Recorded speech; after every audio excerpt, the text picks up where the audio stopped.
Voy a alejarme un poco de la tónica del día de hoy, en el sentido de que voy a hablar menos de resultados experimentales, pero sí mucho de la consecuencia de todo lo que ha sido la investigación en muchos años alrededor de uno de los campos más importantes de la inmunología, las vacunas. Todos creo que queremos esto, tener una vida saludable con calidad de vida. En esta imagen he puesto varias familias de distintos tamaños, de distintos niveles socioeconómicos, espero que las puedan ver bien, que reflejan exactamente la realidad, en este caso, de nuestras familias mexicanas. Creo que todos podíamos identificarnos con cualquiera de ellas, porque pero lo que realmente queremos es que estas familias vivan muy bien, como dice ahí, con calidad de vida. A ver, ¿con qué la cambio? No encuentro. Estoy ciego. Bueno, una forma de ver cómo ha sido el impacto, es un prólogo lo que voy a hacer ahorita, es analizar cuál ha sido la trascendencia de esto. Si medimos la esperanza de vida al nacer, que es una de las medidas más acertadas para evaluar la calidad, la salud y las posibilidades de la gente, pues no me las pase todas, una por una, por favor. Eso. Sí, no. Está bien que todos queremos irnos a comer, pero por 2 minutos no pasa nada. Y vemos que en el Paleolítico, fíjense, durante 140,000 años, el ser humano cazaba, recolectaba, pescaba, era nómada, y ven ustedes su esperanza de vida de tan solo 19 años. Quiere decir que si estuviéramos hace 100,000 años, pues prácticamente estaría vacío este auditorio, ¿verdad? Bueno, la que sigue. Aparece una esperanza de calidad de vida, o de supuesta calidad de vida, que es precisamente el descubrimiento de la agricultura hace 10,000 años, en la cual es más o menos casi simultáneo la aparición del trigo en Medio Oriente, el arroz en el sureste del Asia y el maíz aquí en el Valle de Tehuacán, en Puebla. ¿La que sigue? Pero ven ustedes, a pesar de eso, en Egipto, hace 3,000 años, todavía la gente no tenía demasiada esperanza de vida.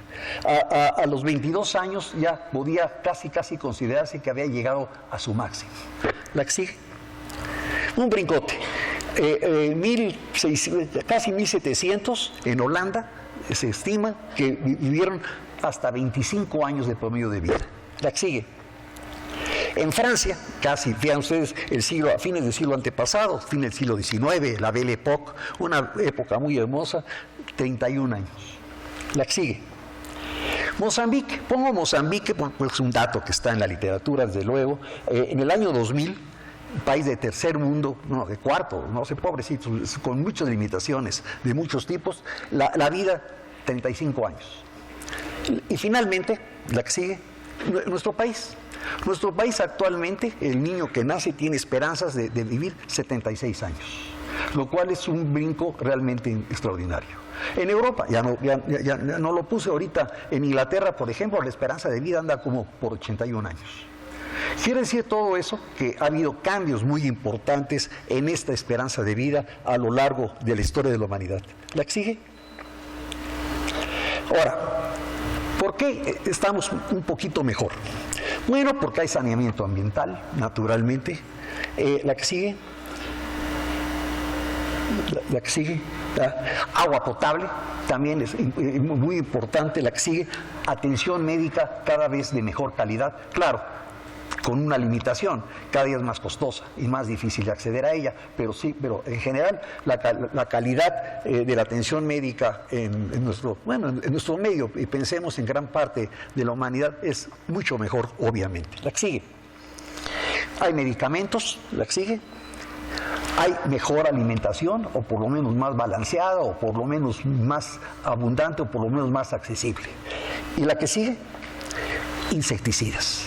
Se nos olvida muchísimo que hay muchas enfermedades transmitidas por vectores y que esas han sido paulatinamente, pues muchas de ellas controladas, no eliminadas, pero gracias a insecticidas. Insecticidas que afortunadamente cada vez están resultando menos dañinas al ambiente. El mejor insecticida, el DDT, se dejó de usar precisamente por eso. Era demasiado nocivo para el ambiente. La exige. Pero sobre todo, la vacunación. La vacunación es el factor más importante de ese incremento en la esperanza de vida y en la calidad de vida. La exige. Entonces, no hay duda que las vacunas son uno de los grandes desarrollos, pero de los más grandes, para mi punto de vista ha sido el mayor, pero vamos a pensar que hay otras cosas como la luz eléctrica, por ejemplo, que podemos catalogar un poquito también muy importantes, pero definitivamente para mejorar nuestra vida y la vida de la gente que está naciendo, evidentemente las vacunas es un hallazgo, un avance maravilloso. La que sigue. Y vean ustedes esto. Esta familia, esta fotografía, fue tomada a principios de 1919, hace 100 años, y refleja una familia mexicana típica. Vean ustedes, vean sus rasgos, vean cómo están. Una familia numerosa, si no me equivoco, son 7 hijos de todas edades. La señora se ve, pues, ¿por qué no decirlo? Un tanto, pues, ¿cómo diríamos? Deteriorada. Oigan, yo creo que no sabemos cuántos abortos o cuántos problemas ha tenido. En general, los niños, la mortalidad infantil era espantosa, ¿no? Y las familias tenían 15 embarazos, de los cuales 5 eran los que sobrevivían. Entonces, esos son los sobrevivientes. Y ahora, comparémosla con la siguiente. ¿La sigue? Una familia actual. Vean ustedes, los rasgos étnicos no son muy diferentes, o sea que pertenecen al mismo nivel. No son, ¿cómo se dicen ahora? Fifís, ¿no? No son de ninguna manera eso, ¿no? Es gente auténticamente del pueblo mexicano. Y ven ustedes la expresión de ella, la salud de él y 2 hijos nada más. Bueno, todo esto existe por los factores que ya mencioné hace rato, pero fundamentalmente por la vacunación. Sí. Ahora sí, empecemos con vacunas. ¿Cómo podíamos conceptualizar qué es una vacuna? Son preparaciones biológicas, lo que dice ahí. Que lo más importante que aquí podemos ver es que, vean ustedes, pueden prevenir, pueden controlar y aún eliminar. O sea que tienen distintos apoyos, distintos influencias, distintos impactos, dependiendo naturalmente de lo que estamos nosotros haciendo. Pero, en todo caso, lo que estamos, por decirlo de una manera, explotando es la inducción de respuestas inmunológicas y yo agregaría protectoras. La que sigue. Entonces, hay 2 tipos de vacunas en general. Primero, las que todos conocemos, las que nos son familiares, que son las vacunas preventivas. Las debemos aplicar, las usamos siempre antes que ocurra la enfermedad para evitarla. O bien, si nos da, que sea un cuadro clínico manejable y que no traiga mayores consecuencias. La que sigue. Claro, estas son fundamentalmente dirigidas hacia agentes infecciosos, pero no todos los agentes infecciosos.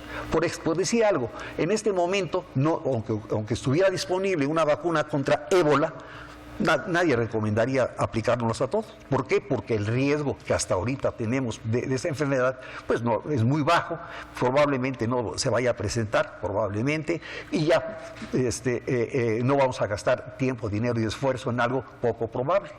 Pero aquellas que son muy contagiosas y dan para la distribución, las vacunas son una prioridad. La que sigue. Y el otro grupo de vacunas que están actualmente en un enorme desarrollo son las terapéuticas. Esas terapéuticas se utilizan para controlar o eliminar algún un cuadro clínico determinado. La ventaja que tiene esto es de que pueden realmente ayudar y estimular y complementar. Hemos oído pláticas muy interesantes. La plática que escuchábamos acerca del doctor Pedrosa, acerca de cómo las células inmunológicas pueden alterar el curso de un tumor, realmente es una de las cosas más importantes que podemos ir poco a poco pensando y explotando. Naturalmente que nunca va a haber, aunque se desarrollara ya, una vacuna contra tumores de uso general. Se utilizarían para eso, detección oportuna, y en el momento que se detecte la presencia, aplicar la vacuna correspondiente y entonces desarrollar una respuesta inmunológica protectora, no supresora, que favorezca que nuestro equipo inmunológico se encargue de eliminar esas cosas.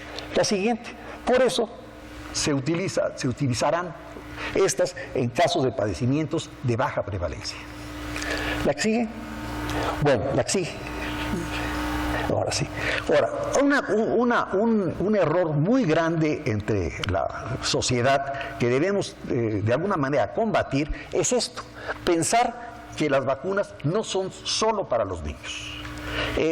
Hay una concepción errónea que dice, yo sí estoy de acuerdo que se vacunen, pero los niños, ¿yo por qué? Y ese yo por qué es un error. La que sigue. Vean ustedes, a los niños no hay duda.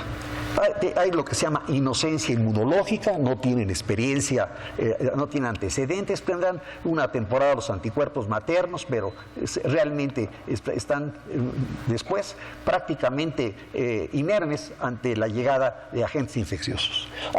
Hay una alta vulnerabilidad. La que sigue. Pero los adolescentes tienen que también recibir vacunas para completar y reforzar esquemas de inmunización previos. Y además, también el cambio de vida. Y ahí está la importancia de la vacuna contra el virus del papiloma humano. El virus del papiloma humano se debe de poner ya cercano en el momento en que comienza la vida sexual del individuo, y para dejarlo prevenido en el momento en que inicie su vida sexual y pueda tener riesgo de infectarse. La que sigue. En los adultos hay muchas posibilidades. Los más frecuentes son los riesgos profesionales. Desde luego, todos los médicos, todas las enfermeras, todos los químicos, todo el personal que tenga contacto con casos clínicos debe estar vacunado perfectamente bien para no contagiarse. Pero también, vean ustedes, agregué aquí asilos. ¿Y por qué los asilos? ¿O por qué la gente de guarderías? Por una razón, tal vez alguna de esas infecciones al individuo no le afecten más que estarse 2, 3, 4, 5 días en cama y se acabó. Pero está en contacto con gente muy vulnerable, adultos mayores, niños, que podían ser contagiados y ellos sí, padecer cosas muy serias y aún morir. Entonces es otro grupo importante que debe estar pensándose en vacunar. La que sigue. Y finalmente el adulto mayor. El adulto mayor, ¿cuál es el problema? La senilidad inmunológica. Con el tiempo sabemos que la respuesta inmunológica adaptativa comienza a disminuir. La capacidad para montar respuestas nuevas es realmente retrasada. No se elimina, pero sí no es tan pronta como un individuo, un adulto joven, un adulto normal. Entonces hay que cuidar que esté protegido no contra lo que ya tuvo, porque la memoria está intacta. Lo que tiene problemas para montar respuestas nuevas. Y entonces, por eso, entre otras, se recomienda cada año la vacunación contra influenza, porque es un padecimiento que sería un virus que sería totalmente nuevo para el sujeto, y si no está previamente protegido, puede darle problemas muy serios e inclusive matarlo. La que sigue. Entonces, hay una cosa muy importante que hay que hablar con respecto a las vacunas. ¿Qué es lo que dice allí? Vacunar no necesariamente significa que va a tener una respuesta protectora. Hay muchos factores, tanto del propio vacunado como del sistema y como de la propia vacuna, que podrían interferir con esto. Es importantísimo, desde luego, la cobertura. Y todos debemos estar vacunados contra lo que debemos, pero no significa que nos hayan vacunado que estemos protegidos. Por eso es que a veces se dice, me vacunaron y me dio. Bueno, si te vacunó, te dio, y no sabemos por qué. Porque lo estabas incubando antes de la vacunación y, pues, y se hizo adelante con el proceso, normal, o bien, desgraciadamente, por alguna razón, en tu caso no hubo respuesta. Entonces, afortunadamente, hay una evidencia de todo esto, y la evidencia es epidemiológica. Quiere decir que es un hecho, y lo vemos de todos los días, que muchas enfermedades infecciosas están absoluta y totalmente controladas. ¿Gracias a qué? A las altas coberturas de vacunación. La que sigue. Entonces, vacunación es un proceso. No es nada más que lleguen ahorita que yo traiga mi termo con las vacunas adentro y yo venga y los vacuna a todos. No, eso bueno, no es malo, pero lo importante realmente es que sea algo organizado. Algo organizado que esté debidamente planeado, debidamente organizado, para que se vacune en los momentos adecuados a la mayor cantidad posible de individuos y que tengan objetivos muy claros y muy directos. La que sigue. Y la inmunización es la inducción de la respuesta. Entonces, todos esperamos ser vacunados y quedar inmunizados. Pero, insisto, no necesariamente es cierto. La que sigue. Ahora, hay varios tipos de vacunas, las voy a ver muy brevemente, pero ninguna es perfecta, desgraciadamente. Hay vacunas atenuadas y ahora actualmente empiezan a aparecer vacunas recombinantes. ¿Qué ventajas tienen? La que sigue. Que son muy inmunogénicas porque son automultiplicables. Ponemos una dosis y el propio agente comienza a multiplicarse y la dosis inicial se amplifica. Y podemos entonces con una o dos dosis tener una excelente respuesta. La que sigue. La desventaja es el problema de las inmunodeficiencias.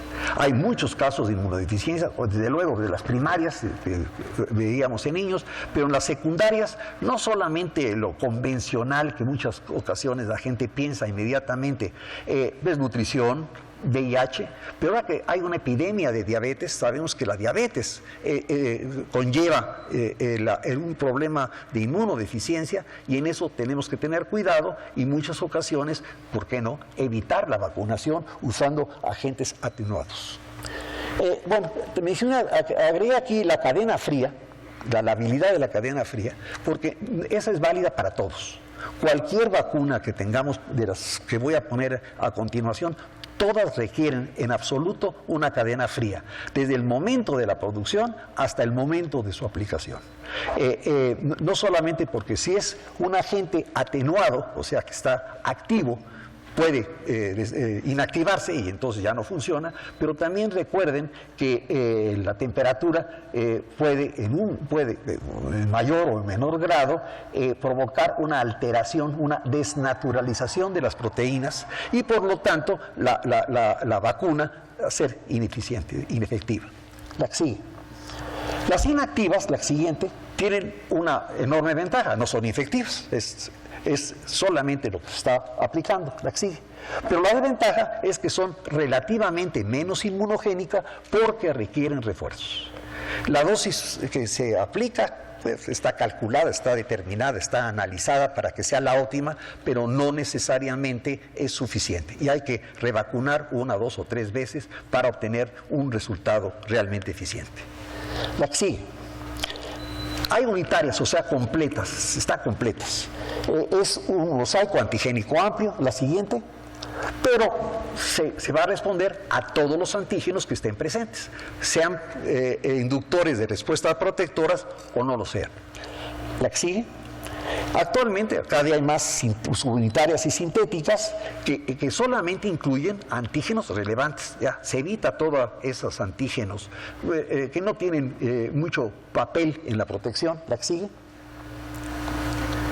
Pero su costo es alto y también requieren varios refuerzos. Como les dije hace rato, todas estas vacunas son distintas en cuanto a selectividad y a su aplicabilidad y su intención, pero tenemos que conocerlo bien para utilizar la que más sea conveniente ante casos generales o particulares. La que sigue. La que sigue, pónganla toda, esa toda. No hay tiempo para analizar las vacunas que hay disponibles, pero sí quiero hacer unos comentarios generales. La que sigue. Ah, no, la anterior. Ahora sí, ya, no era tanto.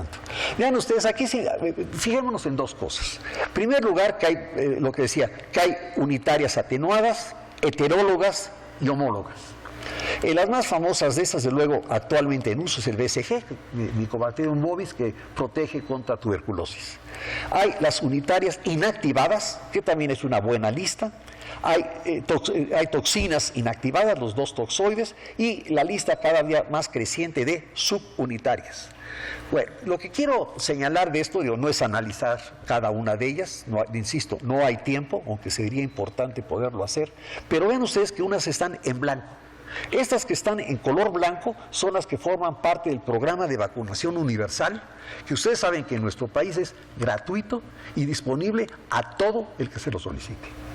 Eso es importantísimo, es un privilegio que tenemos nosotros de vivir en este país, es precisamente esta accesibilidad. Hay algunas que existen y no están incluidas. Por ejemplo, la varicela no está incluida no porque no funcione, sino porque es demasiado cara y elevaría muchísimo esto, y entonces se evita. Y como todavía el virus circula y generarse en niños y no es muy nociva, pues digamos, toleramos todavía la existencia y circulación de varicela. Estas están en la lista segunda, son las verdes que estarían en opcional en sujetos en riesgo. Y el ejemplo típico tal vez de esto sería la de la rabia. La de la rabia es un sujeto en riesgo. Me muerde un perro, que se demuestra que está rabioso, etcétera, o un animal que se piense o se compruebe, y entonces es indicado en ese individuo una vacuna contra la rabia. Otras, pues simplemente son para viajeros, como la de la fiebre amarilla, que afortunadamente desapareció en este país. Otras son, pues, casos muy especiales, no son tan efectivas, pero en un momento dado de una epidemia, de un brote, sí sirven porque no van a proteger a toda la población, pero van a proteger a una parte importante, y eso va a abatir costos en el caso de que haya que tomar medidas terapéuticas o de cuidado de esos individuos. Y finalmente las que están disponibles para lo que se ofrezca. Existen, por ejemplo, la de la viruela todavía está por ahí. Pensamos que, estamos seguros que no hay viruela circulando, pero si pudiera haber esa posibilidad, se guarda vacuna para que, si es necesario, se pudiera usar en la población. Sí. Entonces, el primer objetivo de la vacuna es lo que he repetido o he dicho en varios momentos. Es una respuesta inmunológica, protectora y lo más parecido que sea a la infección natural. La que sigue. Y aquí 2 palabras de inmunidad. Bueno, todos ustedes ya saben mucho de inmunología y voy a ser un poco redundante, pero vale la pena para que quede claro lo que sigue. La que sigue, sabemos que la respuesta inmunológica es inducida. La que sigue, que hay 2 tipos de respuesta básicas, la innata y la adaptativa. La siguiente, que la adaptativa es altamente específica y deja una excelente memoria que puede durar, ahora sabemos, más de 100 años. La que sigue, en cambio, la respuesta innata es muy limitada en su especificidad, no tiene memoria, pero tiene algo que se llama entrenamiento. Quiere decir que cada vez que se presenta tiene mejor resultado que la vez previa. Y eso, pues, es importante, naturalmente, en casos de protección. La que sigue, ambas respuestas son totalmente, la que sigue, interactivas. No es posible una respuesta adaptativa si no hay previamente una respuesta innata, y la respuesta adaptativa trabaja con muchos de los elementos presentes y relativos a la innata. La que sigue, la innata es inducida por PAMPs o DAMPs, y la respuesta adaptativa es la siguiente, inducida por antígenos. Bueno, es el resumen básico de lo que es la inmunidad bajo nuestro concepto actual. La que sigue.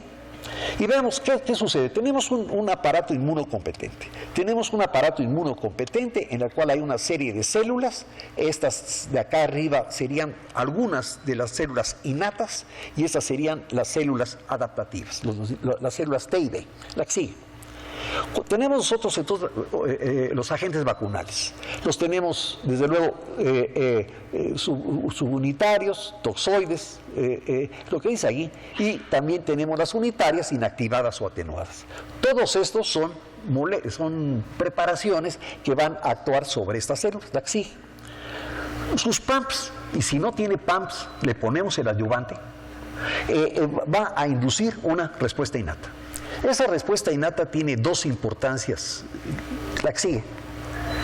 La primera es que puede promover reacción local post-vacunal. Toda mamá sabe, porque tuvo experiencia con su hijo previo o porque se lo dijo su madre, que el día que vacunen al niño, prepárate porque te va a dar lata. No te va a dejar dormir, o va a estar molesto, va a estar incómodo, pero ni modo, es un mal necesario. Y es respuesta innata.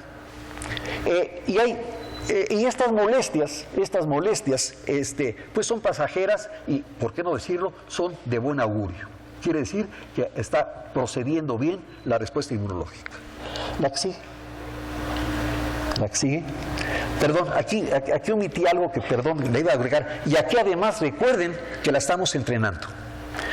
Se ha demostrado, está publicado debidamente, que aquellos niños que son vacunados con BCG tienen mejor calidad de respuesta posterior a otras infecciones que los niños que no son vacunados con BCG. La vacuna de BCG induce, desde luego, una respuesta innata, y esta respuesta innata genera entrenamiento. Y este entrenamiento es útil no solamente para lo que se vacunó, sino para otras infecciones que pudieran estar presentes más adelante en su vida. La respuesta adaptativa, pues sabemos que es celular, la que sigue, o moral, la que sigue. Y aquí lo que nosotros buscamos, la que sigue, es, desde luego, generar memoria. Generar memoria que se mantenga, que tenga la posibilidad de responder ante nuevos contactos con los agentes correspondientes. Y además, la generación sobre todo de anticuerpos. Los anticuerpos es la meta principal. Bueno, no quiere decir que la respuesta celular no importe, pero lo importante está que nosotros tengamos una muralla, un escudo de anticuerpos, que cuando llegue el agente infeccioso se tope con esos anticuerpos, sean neutralizados antes de iniciar cualquier tipo de proceso posterior. Y sabemos que los anticuerpos, sobre todo las células plasmáticas de vida prolongada, pues nos pueden durar muchísimos años y están ahí guardaditas en nuestra médula ósea, listas para responder cuando regresase el antígeno correspondiente. ¿La que sigue?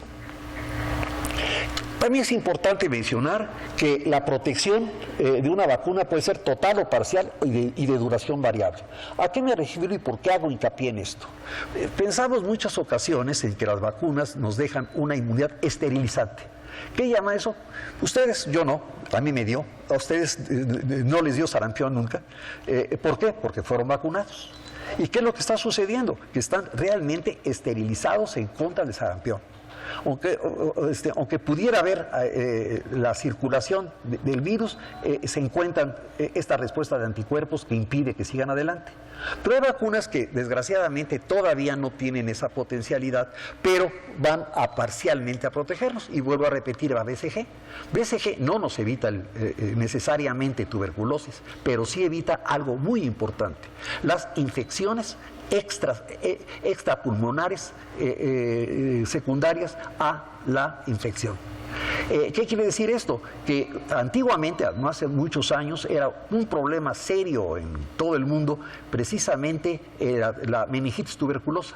Los niveles han descendido a un nivel impresionantemente bajo. ¿Por qué? Porque la vacuna BCG, administrada en la primera etapa de la vida, las primeras horas de la vida, es suficiente para impedir que, en caso de que ese niño se infectara con Mycobacterium tuberculosis, ese micobacteria accediera a meninges. Y la duración es tan invariable, por eso hay que luego que revacunar, con cierto tiempo hay que revacunar a la población para restaurar el nivel protector general. La que sigue. El segundo objetivo de esto es que el costo-beneficio debe ser mayor que el costo-riesgo. Se lo voy a comentar de una vez, lo voy a pensar después. ¿Qué quiere decir? Que ¿cuánto nos cuesta o cuánto le cuesta a la sociedad la terapia, por ejemplo, de un niño con poliomielitis. Era muy costoso. Gracias a la vacunación y que ya no hay casos de poliomielitis, obviamente el beneficio es máximo. Pero, si yo le pongo vacuna atenuada, la Sabin, a un niño con un caso de inmunodeficiencia, la vacuna puede progresar. El virus vacunal puede progresar y causarle un problema. Eso ocurre, es real. Bueno, era real, ya no. Ya no, porque ya no se usa la Sabin como primera vacuna. Como primera vacuna ahora se utiliza la Salk, que es inactivada y que no ofrece ese riesgo. Pero todavía hace algunos años que no había esto y que la primera vacuna era atenuada, se daban estos casos, muy pocos, exageradamente pocos, desagradables obviamente para el niño o para los padres que sufrían este problema, pero no íbamos a dejar de proteger a millones de niños por 2 o 3 casos que pudieran presentarse. Ese es el costo-beneficio. ¿La que sigue?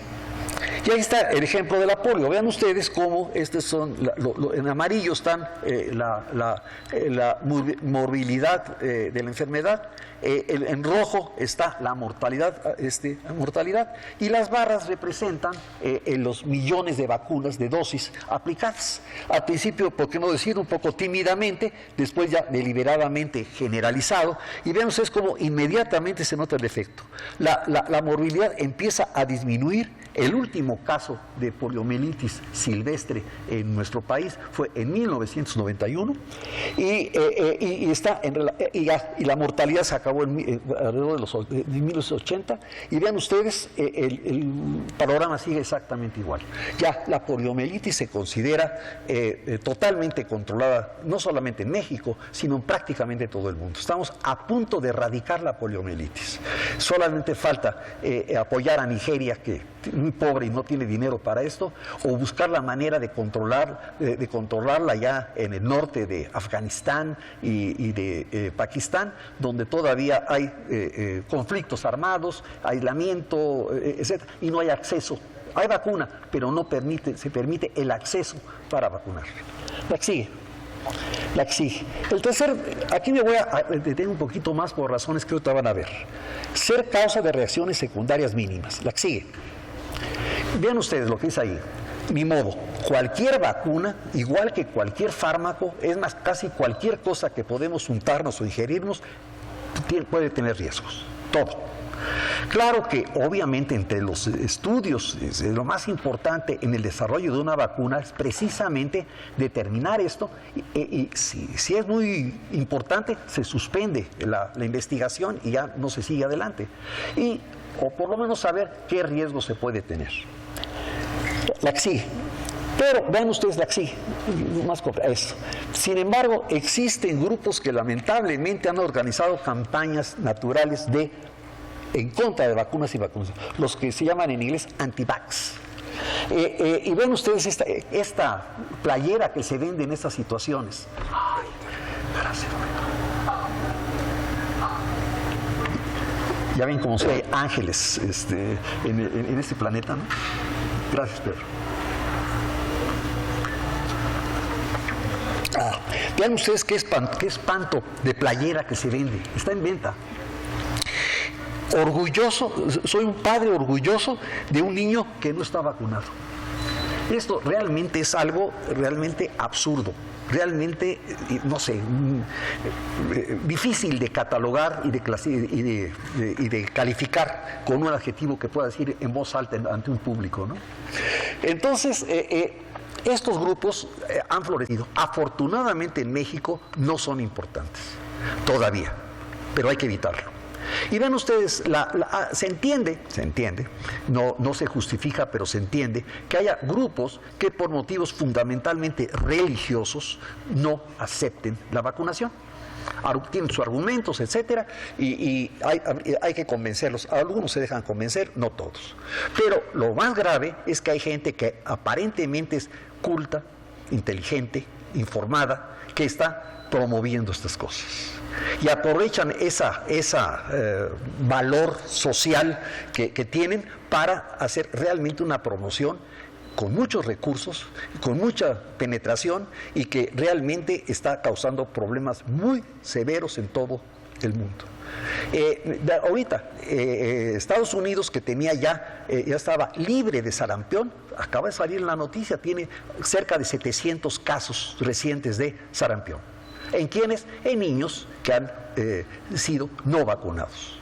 Ahora, esto tiene dos partes y eso también es importante que lo racionalicemos. Están los promotores, ya les dije, quién sabe qué problemas mentales tengan que les producen que los incitan a esta actitud. Pero también tenemos que analizar, y eso tal vez sea lo más importante, la respuesta. ¿Por qué hay gente que les hace caso? Porque hay gente que obedece estas indicaciones, estas promociones y no vacuna a sus hijos. Básicamente creo que hay, aparte de motivos religiosos, yo creo que el problema es el siguiente. Una parte, la indecisión. La gente no está segura, ¿será? ¿No será? Hijos, ¿lo haré? ¿No lo haré? Y mientras lo haré, no vacuna. Pero también hay muchos que son altamente susceptibles. Una buena promoción, todos lo sabemos, todos somos atacados directamente por promociones de montones de productos de todos tipos. La misma susceptibilidad que tenemos para exigir una Coca-Cola, por ejemplo, o para comprar tal o cual detergente o tal o cual marca de ropa, es equivalente al impacto que puede tener estos grupos. ¿Y por qué también pegan? Porque la gente no está informada, porque la gente no sabe. La gente le hace más caso a lo que dice la señora de la tiendita de la esquina, bueno, ahora del Oxxo, ¿verdad? Le hace más caso a la señora del Oxxo que hacerle caso a las promociones de salud pública o del mismo médico o de las instituciones de salud de este país. Entonces, ¿qué hay que hacer? Informarlo. De una vez se los digo porque es la conclusión parte de la conclusión es de esta charla. Nosotros, los que estamos aquí, representamos un grupo especial. El grupo especial en el sentido de que seamos profesionales, docentes, alumnos, lo que sea, estamos informados. Hemos recibido cursos, sabemos, entendemos, nos explicamos, no es nada más de creer, es de saberlo porque hay publicaciones, muchas donde podemos ver cuál es el fundamento de una vacuna y cuáles son las situaciones alrededor de esto, y es nuestra obligación, por lo tanto, difundirlo, transmitirlo. En nuestra familia, en los vecinos, en los conocidos, en todos lados, nuestra misión es precisamente esa, promover que el uso de las vacunas debe ser ¿por qué no decirlo?, una obligación moral, además que es legal. En la Carta de los Derechos de los Niños está el derecho a la salud, y el derecho de la salud está por encima del derecho de los padres para negarse. Entonces, realmente en todo el mundo, y es porque esto es una propuesta de la ONU que han firmado prácticamente todos los países del planeta, defender muy importantemente la calidad de vida de un niño, la salud de un niño. Y entonces a los niños la vacunación debe serlo. Esto ya ha dado resultado. En Italia, por ejemplo, no se inscribe un niño a la escuela si no presenta un certificado de vacunación. Punto.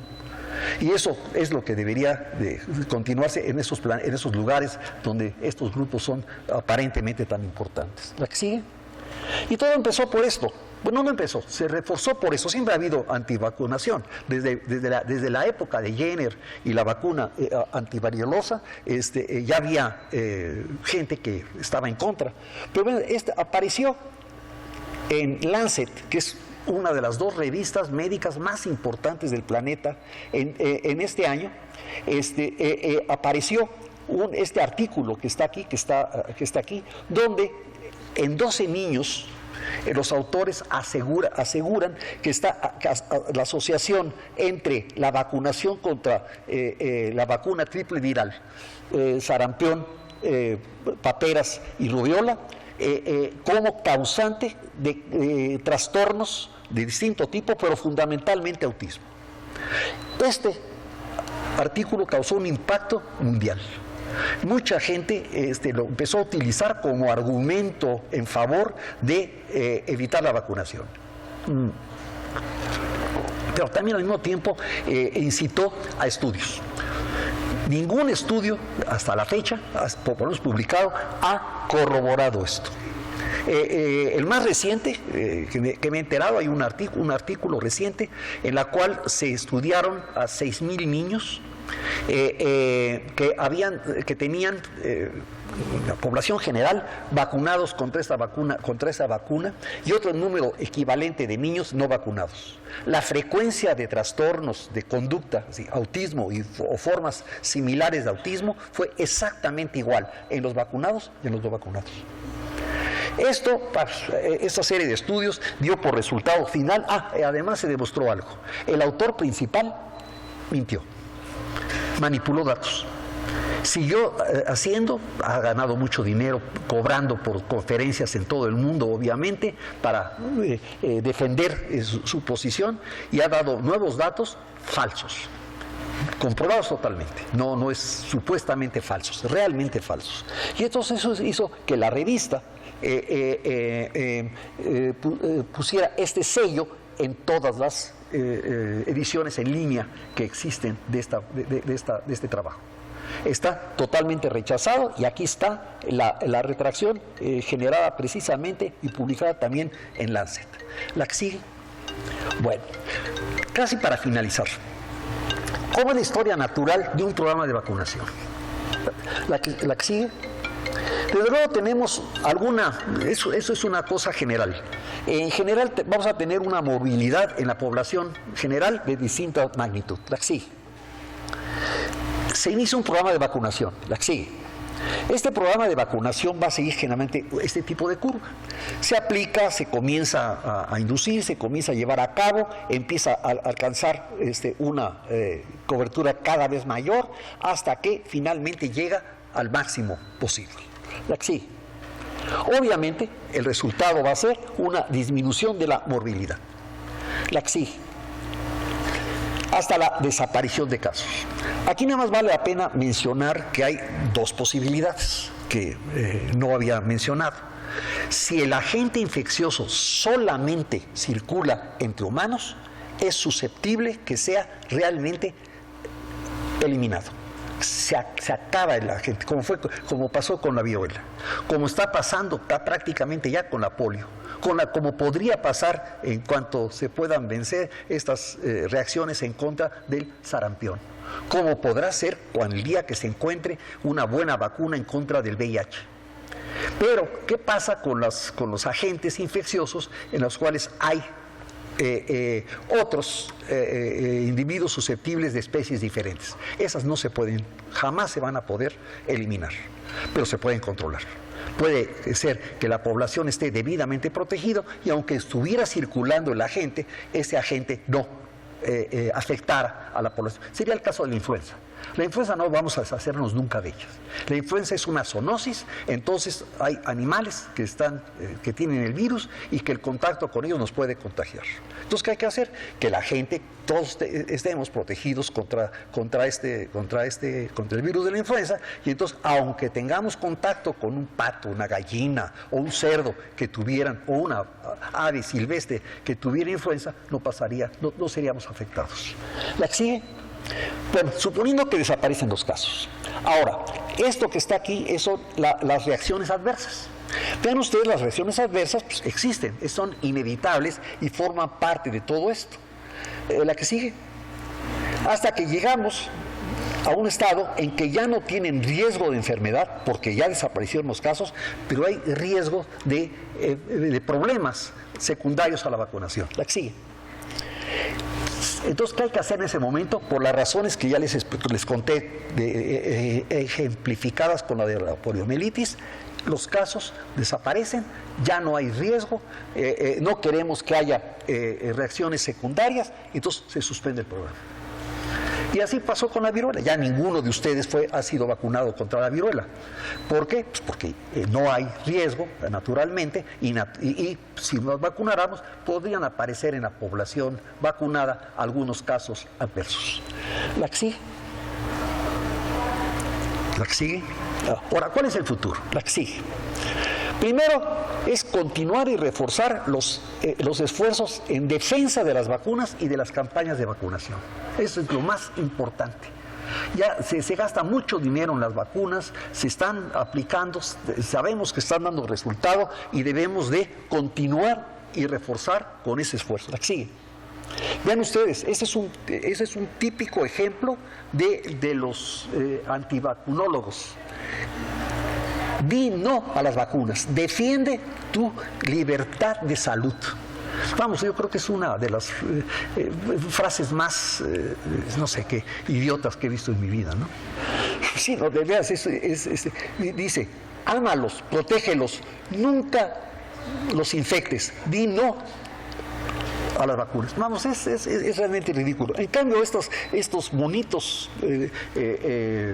pósters claramente son los que deben de circular, en la cual demuestren y ayuden y protejan y hagan que la gente confíe en esto. ¿La que sigue? Hay que aumentar las coberturas de vacunación universal, naturalmente, que no queden niños, ni adultos, ni jóvenes, ni ancianos sin vacunarse. ¿La que sigue? Y al mismo tiempo que continuar con la investigación integral de más y mejores vacunas. Todavía faltan vacunas, muchas. Algunas no son lo que quisiéramos ser. Ya hablé de BCG y tuberculosis. Mucha gente en el mundo está estudiando, trabajando en tocar una vacuna realmente esterilizante que evite el contagio con tuberculosis. Se va a lograr, no sé cuánto, pero se va a lograr. Y eso es un papel muy importante de los que trabajamos inmunología, de lo que nos gusta la inmunología, los que enseñamos inmunología y los que de alguna manera intervenimos para apoyar análisis, estudios, investigaciones acerca de más y mejores vacunas. La que sigue. Y por esto, la que sigue, sí, esto hay que proteger a nuestra población. Gracias.